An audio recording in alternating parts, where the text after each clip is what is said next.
नाम प्रल्हाद उच्चारी तया सोडवी नरहरी उचलोनी घेतला कडियेवरी भक्त सुखे निवाला नाम बरवया बरवंट नाम पवित्र आणि चोखट नाम स्मरे निळकंठ निज सुखे निवाला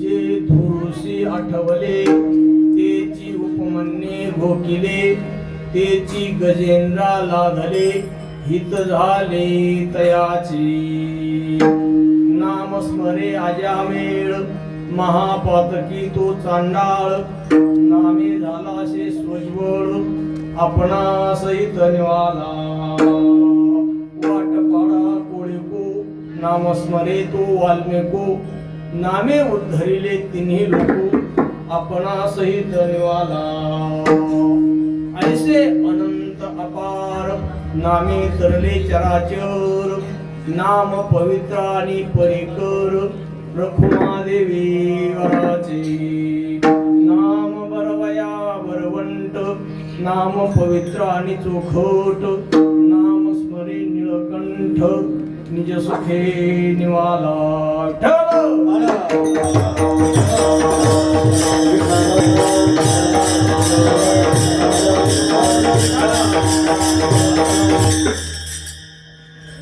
महायोग पीठे तटे भीमरथ्याम मुनिंद्रैः समागत्य तिष्ठन्तमानन्द कंदं परब्रह्मलिंगं भजे पाण्डुरंगा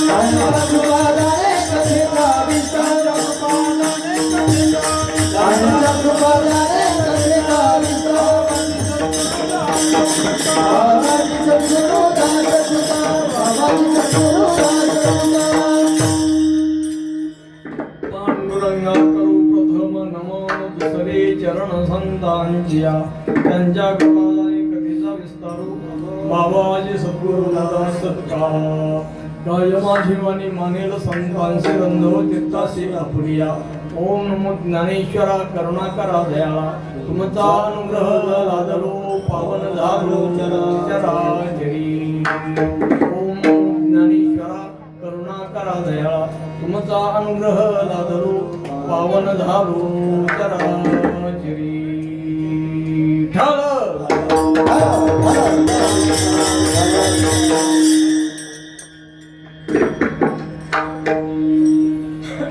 प्रस्तुत चिंतना करता निवडलेला अभंग संत सम्राट कैवल्य तेजोनिधी ज्ञानियांचे राजे योग्यांची माऊली श्री संत ज्ञानेश्वर महाराज माऊलींचा हा गोड 6 चरणाचा अभंग आहे.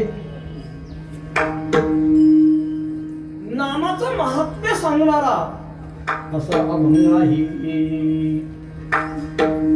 आमचे मित्र श्री हरिभक्ती पारायण प्रल्हाद महाराज घाटगे हे दरवर्षी सप्ताह करतात. अर्थात यावर्षी 6 दिवसाचा, गेल्या वर्षी 5 दिवसाचा होता कार्यक्रम. यावर्षी 6ठ दिनी महोत्सव. किती वर्ष आहे? 4थं वर्ष. कार्यक्रमाचं 4थं वर्ष आहे. 6ठ दिनी महोत्सव, त्यामध्ये पहिल्या दिवसाच्या सेवेचा योग प्राप्त झालेला आहे. आज गुरुवर्य डॉक्टर बाबांची सेवा होती, थोडा बदल करण्यात आला. म्हणून गुरुवर्य कोरेकर बाबांचा आशीर्वाद आहे.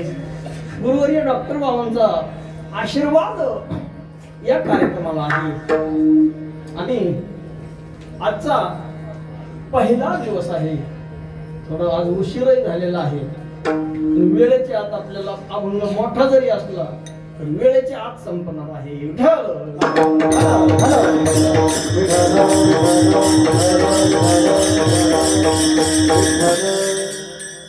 मृदंग साथी करता आज आमचे सतीश महाराज सावंत जे आहेत, पेटी वादक आहेत आमचे, तुमचे श्री हरिभक्ती पारायण संगीत विशारद अलंकार, संगीत अलंकार आणि संस्कृती यमयज ज्यांचं झालेलं आहे असे आमचे ज्ञानोबा महाराज बंडेवाड महाराज हे या ठिकाणी आज उपस्थित आहेत. आमचे बाबा दररोज काकड्याला असतात, बाबा उपस्थित आहे, महाराज आहेत. आमचे गणेश महाराज या ठिकाणी उपस्थित आहेत, आमचे बाबा उपस्थित आहेत, आमचे बाबा उपस्थित आहेत, आमचे माऊली या ठिकाणी उपस्थित आहेत. म्हणून चिंतनाचा योग प्राप्त झालेला आहे. पहिला दिवस आहे आणि पहिल्या दिवशी काहीतरी देवाच्या स्वरूपाचं नामाचं चिंतन करावं म्हणून माऊलींचा 7 उदाहरणं ज्या अभंगामध्ये 7 उदाहरणं भक्ताची दिलेली आहेत. नामधारकाचे 7 उदाहरणं देऊन आणि श्री संत ज्ञानोबांनी नामाचं महत्त्व सांगितलेलं आहे. वेदापासून तर सप्त वाङ्मयापर्यंत भगवान परमात्म्याच्या नामाचं महात्म्य प्रतिपादन केलं. वेदांत बोलिला अर्थ येतो काची साधिला, विठोबाशी शरण जावे निजनिष्ठे नाम गावे. सकळ शास्त्रांचा विचार अंती हिंदुलाची निर्धार. 18 पुराणीचा सिद्धांत तुका म्हणे हाची हेतू. नाम महात्म्य वेदामध्ये प्रतिपादन केले, नाम महात्म्य पुराणांमध्ये प्रतिपादन केले, श्रीमद भागवतामध्ये नाम महात्म्य सांगितलेलं आहे. प्रत्येक युगामध्ये वेगवेगळ्या साधना सांगितलेल्या आहेत. कृते अध्यायतो विष्णुं त्रेतायाम यजतो मखैः, द्वापारे परिचर्यायाम कलौत हरि कीर्तना. कृत युगामध्ये ध्यानाच्या माध्यमातून देवाची प्राप्ती होत होती. त्रेता युगामध्ये यज्ञाधिक कर्माच्या माध्यमातून देवाची प्राप्ती होत होती. कृत युगामध्ये ध्यानाच्या माध्यमातून देवाची प्राप्ती होत होती. अर्थात 3 प्रकारचं ध्यान: प्रतीक ध्यान, ध्येयानुसार ध्यान आणि अहंग्रह ध्यान. त्रेता युगामध्ये कृते अध्यायतो विष्णुं त्रेतायाम यजतो मखैः, यज्ञाधिक कर्माच्या माध्यमातून त्रेता युगामध्ये देवाची प्राप्ती होत होती.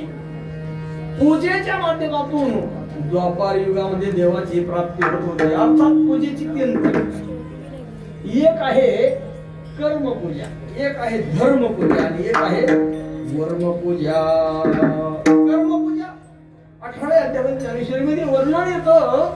तया सर्वात्मका ईश्वरा स्वकर्म कुसुमांची वीरा, पूजा केली होय अपारात्म शालाही, देवी तिये पूजे रिझलेने आत्मराजे, वैराग्य सिद्धी देईजे असाय तया. कर्मपूजा. दुसरी धर्मपूजा आहे. एकोपचार, पंचोपचार, षोडशोपचार भूदेवाच्या माध्यमातून, मंत्राच्या माध्यमातून आपण पूजा करतो. ही धर्मपूजा आहे. आणि तिसरी वर्मपूजा आहे. कोण्याही जीवाचा न घडो मत्सर, वर्म सर्वेश्वर पूजनाचे. पूजेच्या माध्यमातून द्वापार युगामध्ये देवाची प्राप्ती होत होती आणि कलियुगामध्ये कलौत हरी कीर्तना. कलियुगामध्ये नामसंकीर्तनाच्या माध्यमातून देवाची प्राप्ती होती. कलियुगा माझे करावे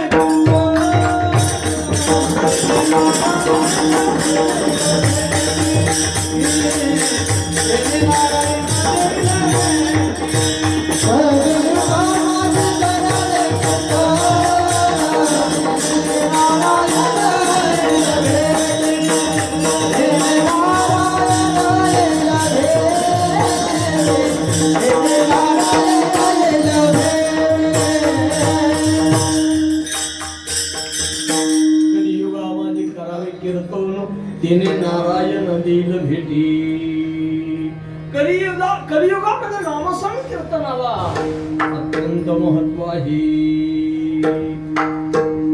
यज्ञानाम जप यज्ञ भगवान म्हणतात. विभूती सांगत असताना 10व्या अध्यायामध्ये ज्ञानेश्वरीमध्ये भगवान म्हणतात अर्जुना, नाम यज्ञ ही माझी विभूती आहे. नाम जप यज्ञ तो परम बाधून शके स्नानादी कर्म. नामे पावन धर्माधर्म नाम परब्रह्म विदार्थे. म्हणून भगवान परमात्म्याचं नाम असं श्रेष्ठ आहे. संपूर्ण मंगलानांचे मंगलम सकळ मंगल.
सकळ मंगल निधी विठ्ठलाचे नाम आधी. म्हणकारे जना विठ्ठलाचे नाम वाची. तो भगवान परमात्मा मंगल स्वरूप आहे आणि त्याचं नाम देखील मंगल आहे. जीवाचं मंगल करणार असं भगवान परमात्म्याचं नाम आहे. आणि त्या नामाचं महात्म्य या प्रस्तुत अभंगामध्ये श्री संत ज्ञानेश्वर महाराजांनी सांगितलेलं आहे.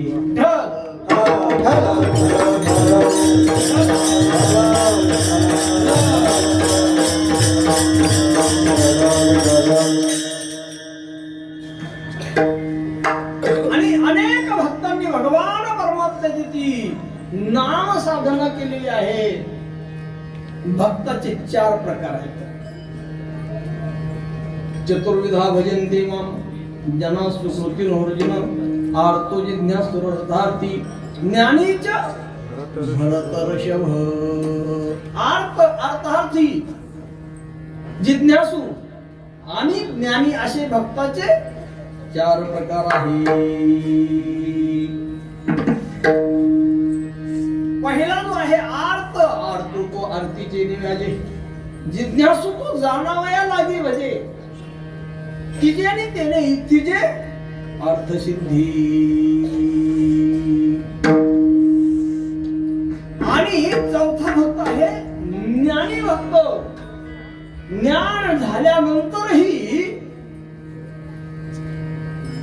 आपली भक्तिरूपी गंगा भगवान परमात्म्यावरती समुद्राला मिळत राहावी अशी ज्याची इच्छा आहे असे ज्ञानी भक्त. आणि असे भक्त भगवान परमात्म्याचे नाम साधना करतात. आणि त्या नामाचं महात्म्य आजच्या अभंगामध्ये प्रतिपादन केलेलं आहे, सांगितलेलं आहे. मग नाम हे भक्त प्रल्हादाने नामाचा उच्चार केला त्याचं वर्णन आजच्या अभंगामध्ये. नाम प्रल्हाद Thank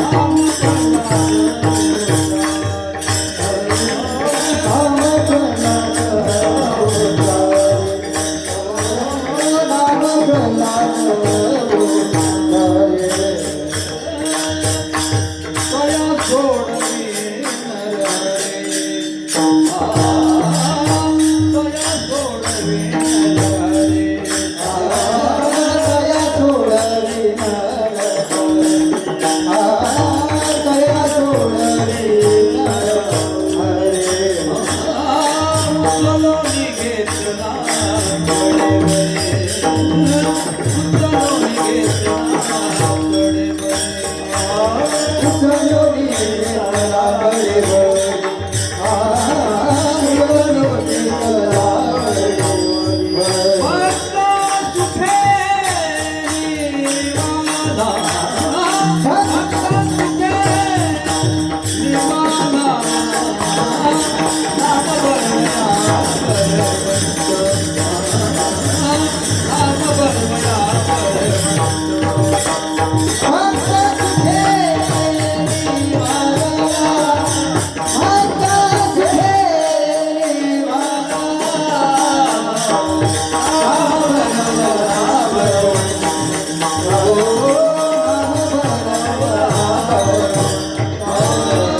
करी तया सोडवी नरहरी उचलून घेतला कडीवरी भक्त सुखी निवाला.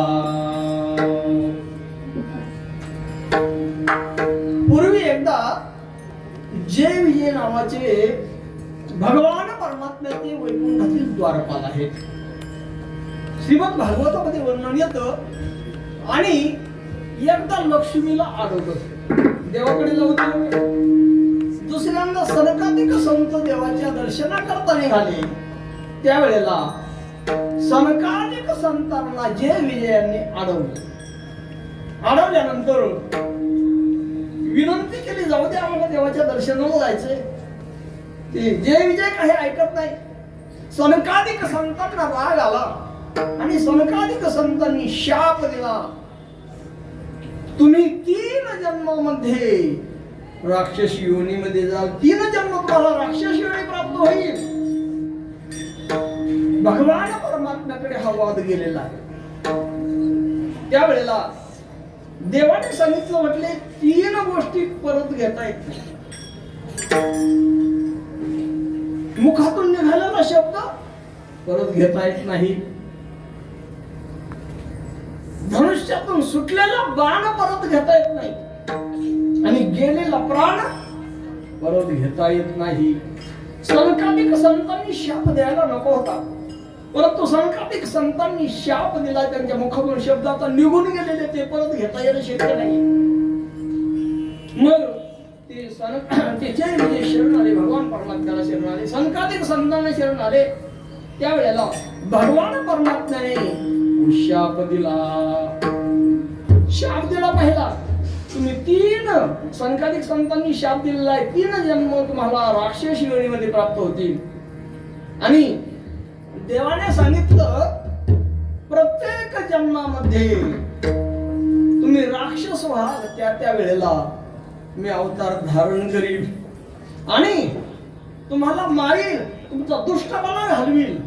आणि शेवटी 3ऱ्या जन्मामध्ये तुम्ही माझ्या स्वरूपाला प्राप्त व्हाल, मुक्त व्हाल, असा उशाप दिला. त्यावेळेला पहिला जन्म आहे जय विजयाचा राक्षस योनीमधील हिरण्याक्ष आणि हिरण्यकश्यपू. हिरण्याक्ष आणि हिरण्यकश्यपू ही दितीचे पुत्र आहे. कश्यपुनीच्या 13 पत्नी आहेत. त्यापैकी दिती ही दैत्यांची आई, अदिती देवांची आई. हे दितीचे पुत्र हिरण्याक्ष हिरण्यकश्यपू वराह अवतार घेऊन भगवान परमात्म्याने हिरण्याक्षाला मारलं. आणि त्या हिरण्याक्षाचा कैवार घेऊन आणि देवाच्या विरोधामध्ये आणि हिरण्यकश्यपू उतरला. आपल्या नगरीमध्ये जाऊन दिली, नाव घेऊन येते देवाचे. हे ब्रीद हिरण्यकश्यपूचे. हिरण्यकश्यपू तपश्चर्या करता निघालेला आहे देवाच्या विरोधामध्ये तपश्चर्या. तिथं गेल्यानंतर नारद मुनींनी पोपटाचं रूप धारण केलं आणि त्या ठिकाणी ओम नमो नारायणाय, ओम नमो नारायणाय असा 108 वेळेला उच्चार केला देवाच्या नावाचा. हिरण्यकश्यपूच्या तपश्चर्येमध्ये विघ्न निर्माण झालं, अडथळा निर्माण झाला. हिरण्यकश्यपू परत आला. काय तुम्हाला विचारते, तुम्ही तपश्चर्या करता गेला होता महाराज, परत का आला? म्हटले कोणी एक त्या ठिकाणी पक्षी आला आणि त्या पक्षाने देवाचं नाव घेऊ लागला, म्हणून माझ्या तपश्चर्येमध्ये विघ्न निर्माण झालं. काय तू विचारते ते नाव तरी कोणतं घेतलं त्या पक्षाने? काय त्या हिरण्यकश्यपूच्या मुखातून 108 वेळेला नामाचा उच्चार करून घेतला. कोणतं नाव घेतलं त्या पक्षाने? ओम नमो नारायणाय, ओम नमो नारायणाय, ओम नमो नारायणाय. 108 वेळेला हिरण्यकश्यपूच्या मुखातून उच्चार झालेला आहे. कयाधू मातेला गर्भधारणा झाली आणि तिच्या उदरामध्ये भगवत भक्त गर्भामध्ये वाढू लागलेला आहे. हिरण्यकश्यप पुन्हा तपश्चर्या करता निघालेला आहे. पुन्हा भयंकर भयानक अशी तपश्चर्या केली ब्रह्मदेवाची. ब्रह्मदेवाला प्रसन्न करून घेतलं आणि त्यावेळेला ब्रह्मदेवाला सांगितलं, मला कोणापासून मरण नको, मला पशुपासून मरण नको, मनुष्यापासून मरण नको, देवापासून मरण नको, दानवापासून मरण नको, खाली मरण नको, वर मरण नको, सजीवापासून मरण नको, निर्जीवापासून मरण नको, देवाने निर्माण केलेल्या प्राण्यापासून अप्राण्यापासून कोणापासूनही मला मरण नको. ब्रह्मदेवाने वर देऊन टाकला आणि वर मिळाल्यानंतर हिरण्यकश्यपू आपल्या राजधानीत आलेला आहे आणि नाव घेऊन येते देवाचे हे ब्रीद हिरण्यकश्यपूचे. आणि तिकडे तपश्चर्या करण्याकरता गेलेला हिरण्यकश्यपू इकडे कयाधो मातेच्या उदरी 4 पुत्र जन्माला आले, लहान अनुल्हाद, संल्हाद आणि लहान प्रल्हाद. आणि प्रल्हाद हा भगवत भक्त निघालेला आहे. इंद्राने कयाधूला पळून गेलं. हे नारद मुनींनी पाहिलं. नारद मुनी म्हणतात, अरे इंद्र काय करतोस हे? हो म्हटले, हिच्या पोटी दैत्य जन्माला येणार आहे आणि तो जन्माला आल्यानंतर त्याला मी मारणार आहे. त्यावेळेला नारद मुनींनी सांगितलं, हिच्या पोटी दैत्य जन्माला येणार नाही, भक्त जन्माला येणार आहे, म्हणून ह्या कयाधूला सोडून दे. नारद मुनींचं इंद्राने ऐकलं, कयाधू मातेला सोडून दिलं आणि नारद मुनींच्या आश्रमामध्ये कयाधू माता राहू लागली. दररोज हरिकीर्तन श्रवण करू लागली, नामसंकीर्तन श्रवण करू लागली आणि त्याचा परिणाम भक्त प्रल्हाद जन्माला आला. गर्भामध्येच आणि नामाचा ठसा प्रल्हादाच्या ठिकाणी बिंबला. प्रल्हादी बिंबला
बिंबला उद्धवा लाजला कृष्णदाता.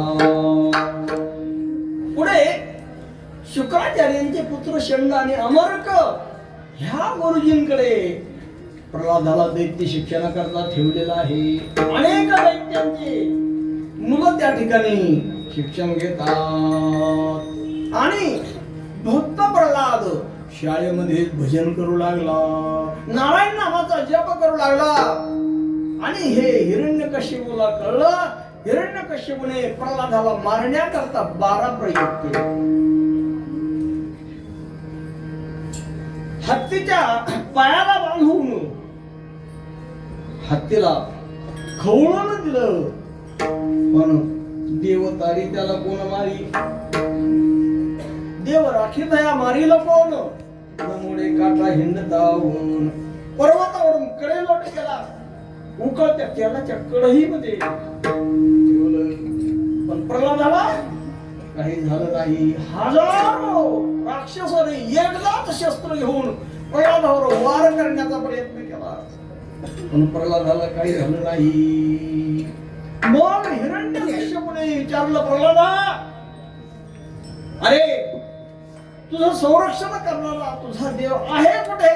प्रल्हादाने सांगितलं, बाबा तो नाही कुठे, तो नाही ऐसा ठावरला असे सर्वत्र संपूर्ण गगनदेशी सर्वत्र तो व्याप्त आहे. मग सभा मंडपामध्ये या खांबामध्ये तुझा देव आहे का? प्रल्हादाला विचारलं. प्रल्हादाने सांगितलं, हो खांबामध्येही तुझा देव आहे. सगळे सभा मंडपातील खांब गुर गुर करू लागलेले आहे. हिरण्यकश्यपूला रागाला खांबावर लाथ मारली आणि नृसिंह भगवान प्रकट झाले. खांबावरील लाथ मारली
स्तंभे नारायण प्रगटले.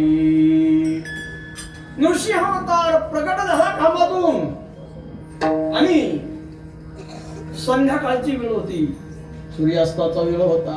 दिवस नव्हता, रात्र नव्हती. उंबरठ्यावर बसली. हिरण्यकश्यपूला आपल्या मांडीवर उचलून घेतलं. विचारलं, दिवस आहे का, रात्र आहे का? सगळे वर कबूल करून घेतले. सांगितलं, हे जे नख आहे सजीव आहे का निर्जीव आहे का?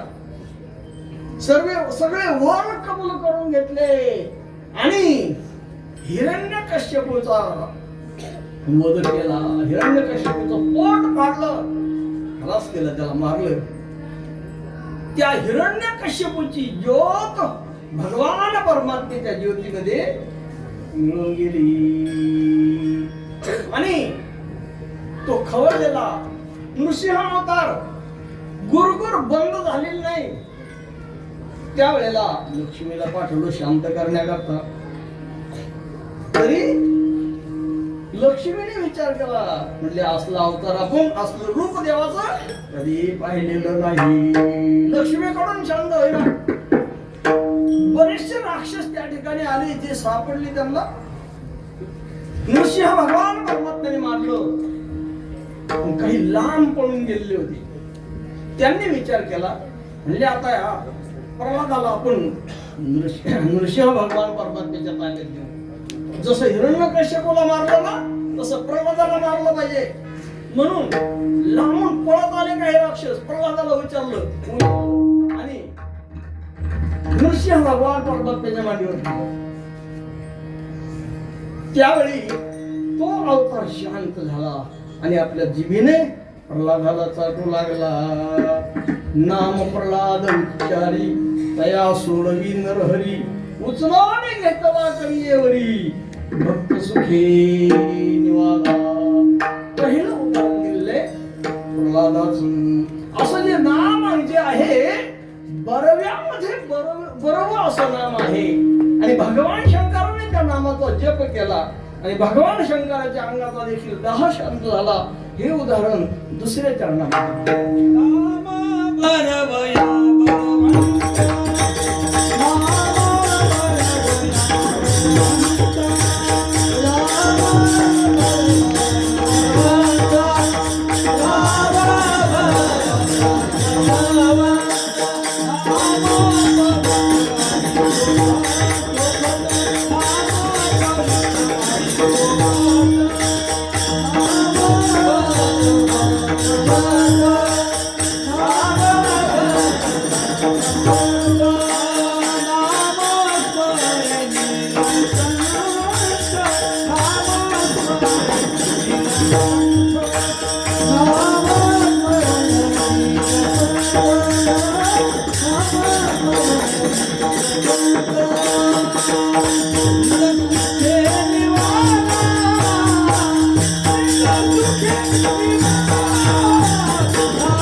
बरवया बरवंट नाम पवित्र आणि चोखट नाम स्मरे निळकंठ निज सुखी निवाला ठळ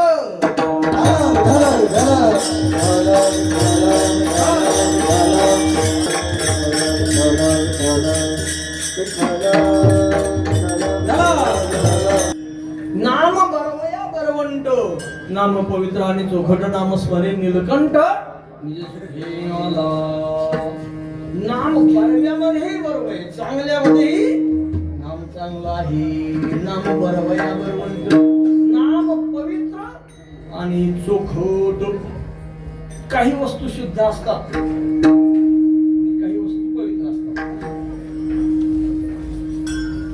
काही वस्तू पवित्र असतात काही वस्तू शुद्ध असतात पण नाम मात्र पवित्रही आहे आणि शुद्धही आहे नाम अत्यंत पवित्र आहे पवित्राणं पवित्रं मंगलानां च मंगलं दैवतं देवतानां च भूतानां यो वेत्ता असं पवित्र असलेलं नाम आणि नाम पवित्र आणि चोखट नाम स्मरे निळकंठ निज सुखे निवाला ज्या वेळेला देव आणि दैत्यांनी समुद्राचं मंथन केलं मंदराच्या पर्वताची रवी केली वासुकी सर्पाचा दोर केला आणि क्षीर समुद्राचं मंथन सुरू झालं त्यावेळेला 14 रत्न समुद्रातून निघाले त्यापैकी हलाहल विष निघाले जगामध्ये सगळे विष एकत्र केल्यानंतर जे विष तयार होतं त्याला हलाहल विष असं म्हणतात आणि भगवान शंकर देव आणि दैत्याने विचार केला की कोणी घ्यायला तयार नाही सर्व देव आणि दैत्य भगवान शंकराकडे गेले भगवान शंकराची प्रार्थना केली भगवान शंकर भोळदैवत प्रसन्न झालं त्यावेळेला भगवान शंकराने ते विष घेतलं कंठामध्ये साठवलं म्हणून निळकंठ हे नाव प्राप्त झालेलं आहे पण विषाचा स्वभाव अंगाचा दाह होऊ लागला अनेक प्रकारचे उपाय केले भौतिक गंगा ही थंडगार आहे शीतल आहे म्हणून मस्तकावर धारण केली तेथली विलायशे आशा हरे चंद्रमा आघा ऐसा वाहत असे शिरसा निरंतर अर्धचंद्र मस्तकावर धारण केला तरी शांतता वाटेना हे भौतिक उपाय संपलेस सर्प थंडगार आहे म्हणून अंगावर घेतली तरीही शांतता लागेना मग भगवान शंकराने भजन सुरू केलं बोला भजन करी महादेव भजन करी महादेव भजन करी महादेव भजन करी महादेव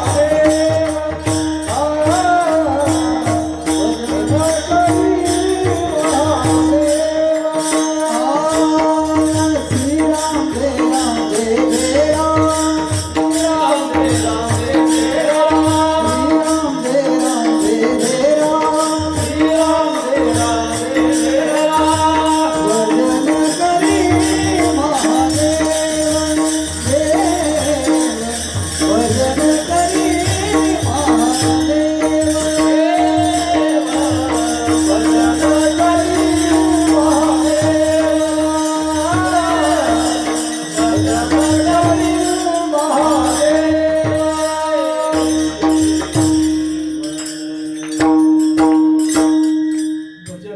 महादेव रामपुजी सदाशिव जनाबाई महाराज म्हणतात भगवान शंकर भजन करू लागले शिव हलाहल टाकला तो या नामे शीतल झाला रामकृष्ण वाचा भाव हा जीवाचा आत्मा तो शिवाचा रामजप हरी हरी हरी मंत्र हा शिवाचा मनते जेवाचा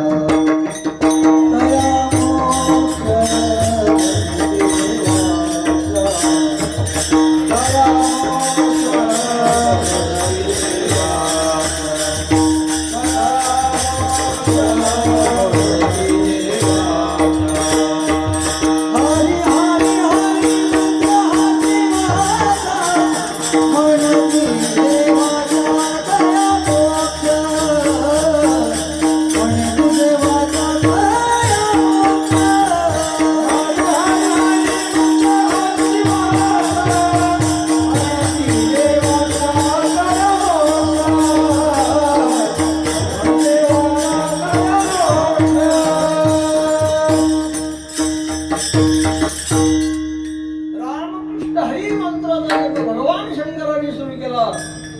यस्मिन योगिनः रमन्ते स रामः. ज्याच्यामध्ये भगवान शंकरासारखे योगी रममान होतात तो राम आहे. रामकृष्ण वाचा भाव हा जीवाचा आत्मा तो शिवाचा रामजीव. रामकृष्ण हरी मंत्राचा जप सुरू केला आणि अंगाचा दाह शांत झाला.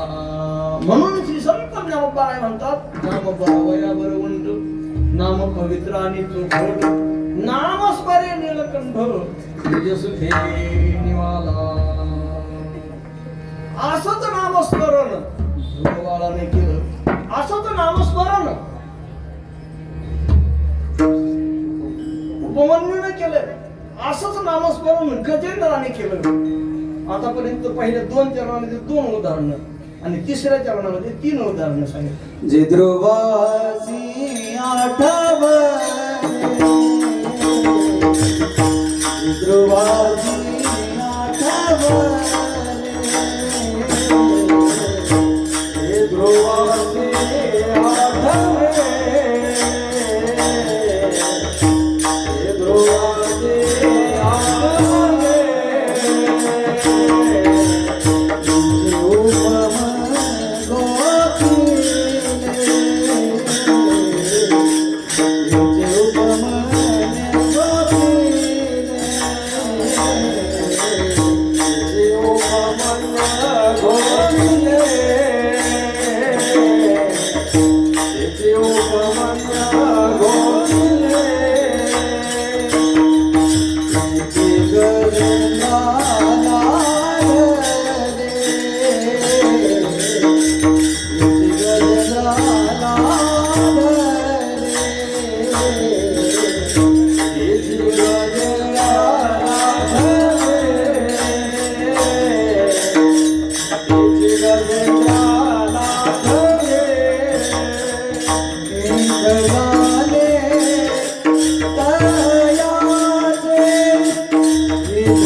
केले तेची गजेंद्रा लादले हित झाले दयाचे. संप्रदायाच्या नियमाप्रमाणे भगवान परमात्म्याचं भजन करू.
आढळपदी बाळ बैसलेला धुरू क्षीराचा सागर उपमन्या ध्रुव भगवान विष्णूचा भक्त आहे. उपमन्यू भगवान शंकराचा भक्त आहे. लिहित द्वादश अक्षरी ध्रुव आढळपद पावला. अशा पद्धतीने 3 उदाहरण आणि तिसऱ्या चरणामध्ये दिलेले आहे. चौथ्या चरणामध्ये एक उदाहरण दिले, 5व्या चरणामध्ये एक उदाहरण दिले.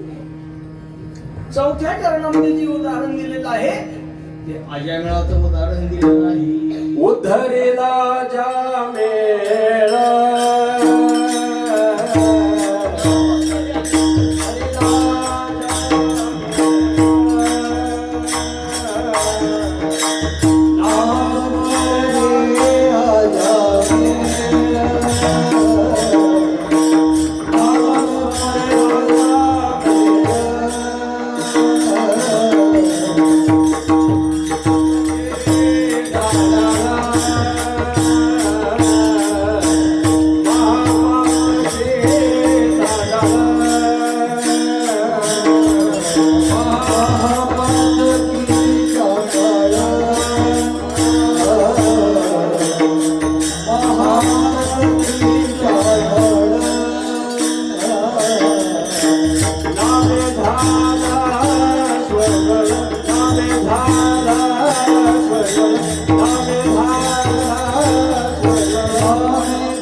महापातकी तो चांडाळ नामे झाडाशे स्वजवळ आपणा सहित निवादा.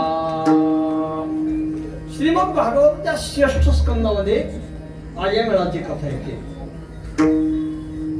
अजमेळाचे वडील यज्ञ कर्म करायचे.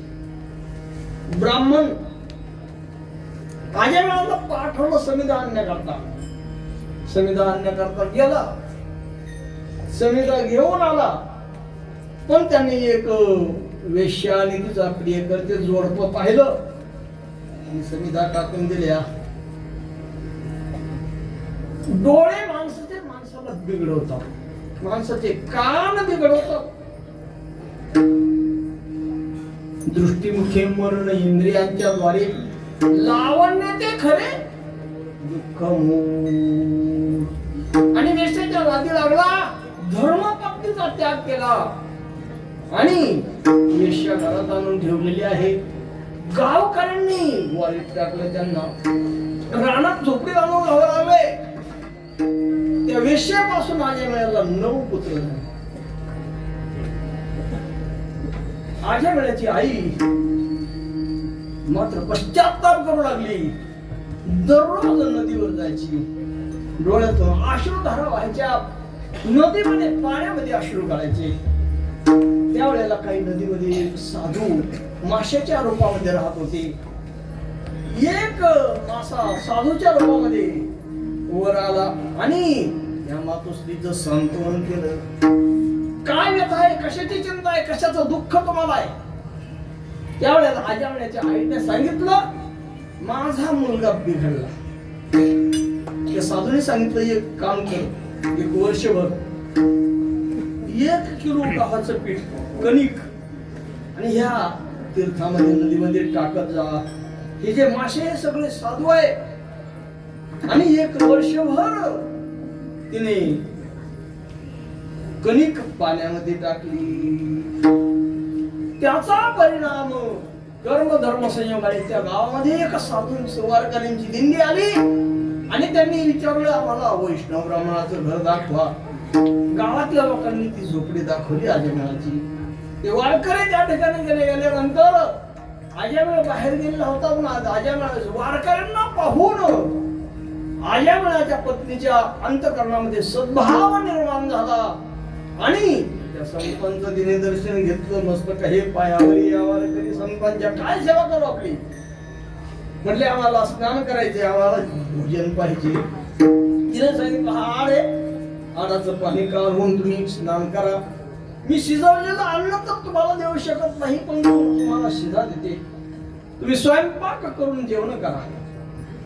त्यावेळेला स्नान केले, भोजन तयार केलं वारकऱ्यांनी आणि जेवण तृप्त झाले. अन्नदाता सुखी भव असा आशीर्वाद दिला आणि निघाले. तेवढ्यामध्ये अजामिळ आला. अजामिळ आल्यानंतर सांगितलं वारकऱ्यांनी, आम्ही जेवण तृप्त झालो, पण दक्षिणा राहिली. दक्षिणाशिवाय जेवण पूर्ण होत नाही. दक्षिणा राहिली. अजामिळाने सांगितलं, तुम्हाला लुबडलं नाही ना, दक्षिणा समजा. त्यावेळेला वारकऱ्यांना हसू आलं. दयाळू अंतःकरणाचे साधूंनी आशीर्वाद दिला. सांगितलं, अजामिळा, तुझं प्रेम कोणावर सांग. किती पुत्र आहे, किती मुलं आहे तुला? म्हणले 9 मुलं आहे. कोणावर प्रेम आहे? पत्नीवर? म्हणले नाही. 9 मुलापैकी कोणावरच नाही. मग 10वा गर्भामध्ये वाढतो त्याच्यावर प्रेम आहे. मग जो येणारा जन्माला येणारा मुलगा त्याचं नाव फक्त नारायण ठेव. एवढीच लक्षणं आम्हाला दे. साधूंनी आशीर्वाद दिला आणि इकडे पुत्र जन्माला आला. थोड्याच दिवसात नारायण नाव ठेवलं आणि सारखं नारायणाचा ध्यास, पुत्राचा ध्यास निर्माण झाला. मुलगा बराच मोठा झाला. अंतकाळ अजामिळाच्या जवळ आला आणि अंतकाळाच्या वेळेला यमदूत यमपाश घेऊन आणि त्या ठिकाणी हजर झालेले. घाबरला अजामिळ. नारायणा धाव, नारायणा धाव, नारायणा धाव. कोणाचं नाव घेत होता? पुत्राचं नाव घेत होता. पण ते देवाचं नाव आहे. देवाने तादात्म्य घेतलं त्या नावाशी आणि लगेच आपले विष्णुदूत पाठवले. विष्णुदूताचं आणि यमदूताचं भांडण सुरू झालं, वाद सुरू झाला. विष्णुदूत म्हणू लागले, हे आमचं गिराईक आहे. यमदूत म्हणू लागले, हे आमचं गिराईक आहे.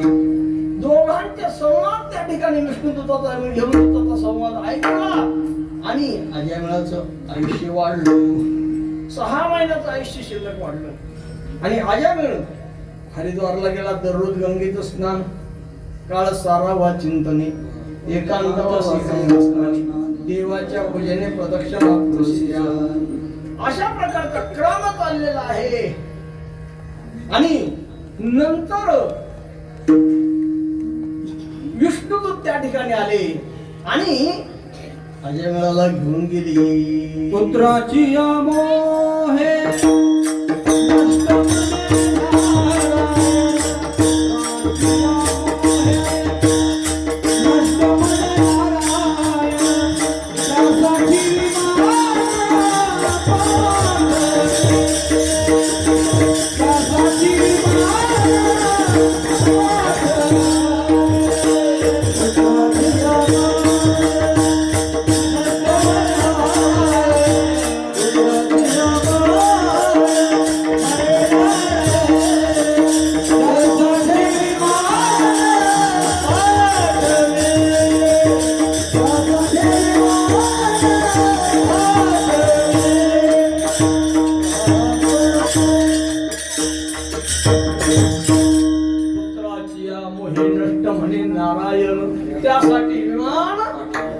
पाठविली अजामिळ पापराशी नामे नेला वैकुंठासी अशा पद्धतीने अजामिळाचा उद्धार झाला नामस्मरे अजामिळ महापातकी तो चांडाळ नामे झाला शे स्वजीवर आपणा सहित निवारा श्रीमद भागवताचं उदाहरण चौथ्या चरणामध्ये दिलं पाचव्या चरणामध्ये रामायणातलं प्रसिद्ध उदाहरण दिलं. वाट पळा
कोणी नामे उद्धरले तिन्ही लोक आपणा सहित निवाला नामाच्या माध्यमातून वाल्याचा वाल्मिक ऋषी झाला आणि प्रभू रामचंद्राच्या जन्माच्या अवताराच्या पूर्वी 60,000 पूर्वी रामायण लिहून ठेवलं केले रामायण रामादी केले रामायण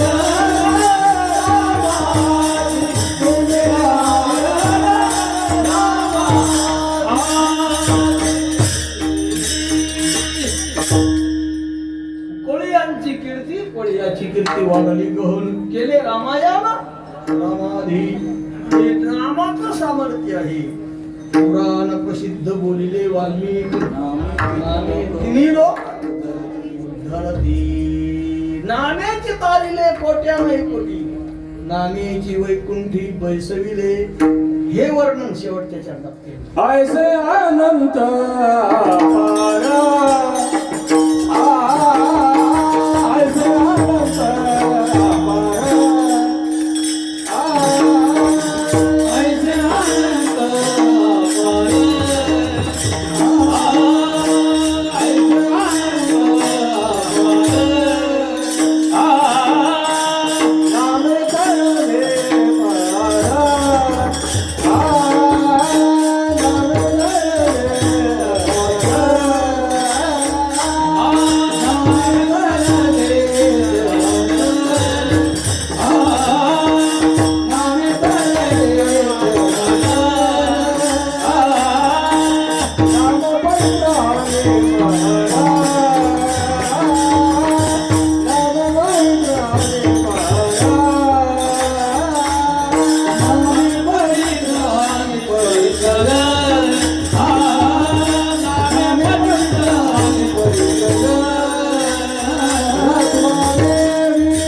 पवित्र आणि परिकर बाप रखुमा देवी वराचे नाम बरवया वरवंट नामे पवित्र आणि चोखड नाम स्मरे निळकंठ निज सुखे निवाला. अभंगामध्ये शिवलिंग असतात. शिवलिंग त्यापैकी उपकर्म संहार नावाचं लिंग, दुसऱ्या चरणामध्ये नाम बरवया बरवंट नाम पवित्र आणि चोखट, आणि शेवटच्या चरणामध्ये नाम पवित्र आणि परिकर रत्नादेवाचे एक लिंग सापडलं, बाकीचे 5 पाहून घ्या. प्रत्येक अभंगामध्ये श्रीलिंग असतात. अशा पद्धतीने झालेलं चिंतन श्री संत ज्ञानोबांच्या चरणी समर्पित करायचं आहे. आज या ठिकाणी आमचे दादा आले, आमचे सतीश महाराज आले, आमचे कोलते महाराज विनेकरी, भारदस्त आमचे अध्यक्ष आले, आमचे बंडेवाड महाराज आले, नारायण महाराज आले, आमचे वाघमोळे माऊली वाघमोळे सर आले, आमचे मोरे महाराज आले, आमचे गोटूराम महाराज आले, संभाजी महाराज, सर्वजण या ठिकाणी उपस्थित झाले. मला वाटत होतं कीर्तन करण्यापेक्षा असं गाणं बी भरपूर झालं. या चिंतन आमचे महाराज आले कोटवाले